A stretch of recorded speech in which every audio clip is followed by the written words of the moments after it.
کہ جب اہل شام نے الگ حکومت اپنی قائم کر دی، حضرت علی کے مقابلے میں اپنی حکومت کا اعلان کر دیا تحکیم کے فیصلے کے بعد، اور اس پر خوارج کی ایک جماعت بن گئی، الگ ہو گئے، جنہوں نے پھر بڑی خوفناک جنگیں کی، بڑے زمانے تک وہ مسلمانوں کو نقصان پہنچاتے رہے۔ تو تین خارجی اکٹھے ہوئے کہ جتنا فساد ہے نا اس کی جڑ ہے ایک عمر بن عاص اور معاویہ بن ابی سفیان اور علی بن ابی طالب رضی اللہ تعالیٰ عنہ، ان تینوں کو قتل کر دو، فتنہ ختم ہو جائے گا۔ تو عمر بن عاص اس دن آئے ہی نہیں، وہ مصر کے گورنر تھے، فجر کی نماز، تو جو ان کی جگہ آئے وہ مارے گئے، شہید ہو گئے۔ معاویہ رضی اللہ تعالیٰ عنہ پر اس نے وار کیا، لیکن وہ سر سے پھسل کے کمر پہ جا کے لگا اور کمر چھل گئی، لیکن اللہ نے زندگی بچا لی۔ تو عبد الرحمن بن ملجم جس نے حضرت علی کو شہید کیا، یہ آیا ہوا تھا کوفے میں، تو لوگوں نے کہا امیر المومنین یہ اس کے ارادے اچھے نہیں نظر آتے، تو اس کو ہم پکڑ نہ لیں۔ فرمان لگے تو مجھے پھر اللہ کی ملاقات کیسے ملے گی؟ میں تو تم میں نہیں رہنا چاہتا، میں تو اللہ سے ملنا چاہتا ہوں۔ حضرت علی کے ساتھیوں نے بڑی بے وفائی کی، بڑی بے وفائی کی، اس لیے میں کہہ رہا ہوں مظلوم ترین ہستی۔ بسر بن ابی ارطاط نے یمن پہ قبضہ کر لیا شام کے لشکر کی طرف سے، اور حضرت عبید اللہ بن عباس رضی اللہ تعالیٰ عنہ کے 2 بچے اپنے ہاتھوں سے ذبح کیے جیسے بکرا ذبح کیا جاتا۔ آل رسول کے 2 بچوں کو میں صنعاء میں اس مسجد میں گیا، وہیں ان کی قبریں موجود۔ تو حضرت علی بے قرار ہو کے نکلے کہ چلو اہل شام کے خلاف جہاد کریں، اور باہر شہر سے باہر جا کے خیمہ لگایا رات کو۔ صبح دیکھا تو ایک آدمی بھی نہیں آیا ہوا تھا، اکیلے تھے۔ تو پھر بڑے دکھی دل کے ساتھ واپس آئے اور اپنی داڑھی کو پکڑ کر کہنے لگے تو کب رنگین ہوگی؟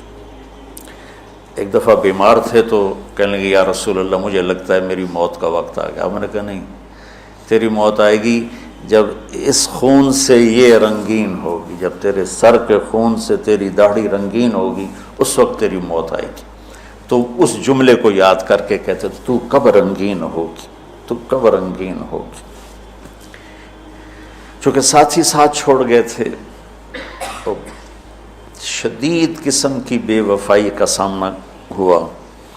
پھر آگے نسل ذبح ہوا۔ آپ نے حضرت حسین کا کربلا تو پڑھا ہوا، لیکن میں نے جو گلدستہ اہل بیت کے بعد میں نے جب پڑھا تو جو اس کمبخت ابو جعفر منصور نے آل حسن پہ ظلم توڑے، اللہ میری ہچکی لگ گئی روتے روتے۔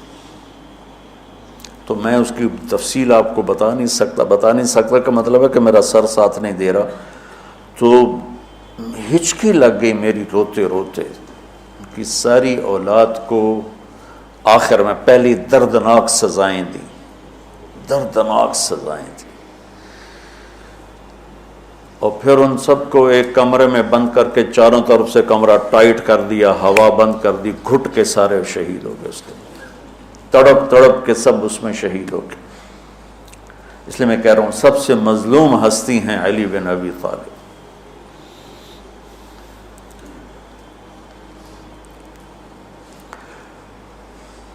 تو فرمانے لگے اس کو پکڑو گے تو میں شہید کیسے ہوں گا؟ پھر ایک دن دیکھا کہ لوگ گھر گوار پہرا دے رہے تھے۔ آپ نے کہا کیا کر رہے ہو؟ کہا جی وہ آپ کا خطرہ ہے، پہرا دے رہے ہیں۔ کہنے لگے کس سے دے رہے ہو؟ زمین والوں سے، آسمان والوں سے؟ وہ کہنے لگے جی آسمان والوں سے کون دے سکتا ہوں، زمین والوں سے پہرا دینے کا۔ بیٹا جا کے سو جاؤ، آسمان والا فیصلہ کرتا ہے، تو زمینی پہرے کام نہیں آتے، جاؤ، اور فیصلے آسمان سے اترتے ہیں، زمین پہ نہیں اترتے۔ تو 21 رمضان کو فجر کی نماز میں اس نے آ کے جو وار وہ سیدھا سر پہ لگا تو سر پھٹ گیا، تلوار دماغ میں چلی گئی، شور مچ گیا، پکڑا گیا۔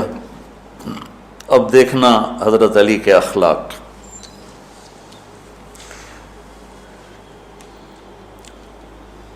لوگ اکٹھے ہو گئے. حضرت زینب کو پتہ چلا تو وہ بھاگی بھاگی آئیں اور رونے لگی، واہ ابتا واہ ابتا. تو وہ کہنے لگا، وہ لوگ کو پٹی پٹی باندھنے لگے تو وہ کہنے لگا ابن ملجم جتنی مرضی پٹیاں باندھ لو، اب یہ مر کے ہی رہے گا. اس تلوار کو 1 مہینہ زہر میں ڈبو کے رکھا ہے پھر وار کیا ہے. تو اس پر تو بڑے سے بڑے حلیم کو غصہ آ جانا چاہیے. وہیں اس کا قیمہ ہو جاتا. اور حضرت علی کیا کہہ رہے ہیں، بھائی اس کے لیے نرم بستر بچھاؤ، اس کو گرم گرم کھانا کھلاؤ، اسے ٹھنڈا ٹھنڈا پانی پلاؤ. اگر میں زندہ رہا تو میں خود فیصلہ کر لوں گا مجھے کیا کرنا ہے، اور اگر میں شہید ہو گیا تو پھر پہلی میری درخواست ہے کہ اسے معاف کر دیں. یہ بتانا چاہتا تھا، اسے معاف کر دیں. اور اگر اسے میرے بدلے میں قتل کرنا چاہو تو پھر اس کو تکلیف نہ دینا، بس ایک ہی وار سے اس کی گردن اڑا دینا، اسے تکلیف نہ دینا. اللہ اکبر. آپ پڑھیں گے نا صحابہ کی سیرت تو سب سے زیادہ فضائل حضرت علی کے، سب سے زیادہ مقام اور مرتبہ تو ویسی جیسے خلفائے راشدین. سارے صحابہ اللہ کے ہاں مغفور محبوب، ان میں سے 10 مقرب ترین ابو بکر، عمر، عثمان، علی، طلحہ، زبیر، سعد، سعید، ابو عبیدہ بن جراح اور عبد الرحمن بن عوف. پھر ان 10 میں سے 4 محبوب ترین جو خلفاء بنے. پھر جیسے ان کی خلافت کی درجہ بندی ہوئی ایسے ان کے مقام اور مرتبے کی درجہ بندی ہوئی، لیکن فضائل سب سے زیادہ حضرت علی کے ملتے ہیں. اور یہ ایک فضیلت جو حضرت علی کو اللہ کے نبی نے سنائی، ہاتھ پکڑ کر یوں اپنے سینے کے قریب لگا کے فرمایا، اَتَرْضَىٰ أَن يَكُونَ مَنزِلُكَ مُقَابِلَ مَنزِلِي فِي الْجَنَّةِ. علی تو راضی ہے جنت میں تیرا گھر میرے گھر کے سامنے ہوگا. تو حضرت علی رونے لگے کہ نہیں میں راضی، میں راضی. تو آج کی رات اس ہستی کی شہادت ہے، فجر کی نماز میں ان کا انتقال ہوا، جن کو میرے نبی نے ابو تراب کا لقب دیا کہ تو میرے لیے ایسے جیسے موسیٰ کے لیے ہارون ہے، تیرا گھر جنت میں میرے گھر کے سامنے ہوگا. پھر آپ نے اپنی بیٹی فاطمہ سے کہا، فاطمہ تو میں یہ دونوں، حسن حسین، اور یہ جو سویا ہوا ہے، حضرت علی جاگے نہیں، وہ سوئے ہوئے تھے، یہ جو سویا ہوا ہے ہم پانچوں آخرت میں ایک ہی جگہ پر ہوں گے، اکٹھے ہوں گے. تو یہ بڑے درجے کے صحابہ میں، اور اللہ کی قدرت ہے کہ اللہ نے کسی خالص ہاشمی کو حکومت نہیں دی، کامیاب نہیں ہونے دی. بنو عباس بھی اہل بیت ہیں لیکن ذرا دور سے، ان کے 35 حکمران آئے، 35 میں سوائے ایک کے سب کی مائیں ہاشمی نہیں تھی. پہلے ہاشمی خلیفہ بنے حضرت علی، والد کی طرف سے بھی والدہ کی طرف سے، اور وہ کہتے تھے تو کب رنگین ہوگی، اور موت مانگتے مانگتے یہاں تک کہ شہید ہو کے چلے گئے اور دکھوں بھری زندگی گزاری.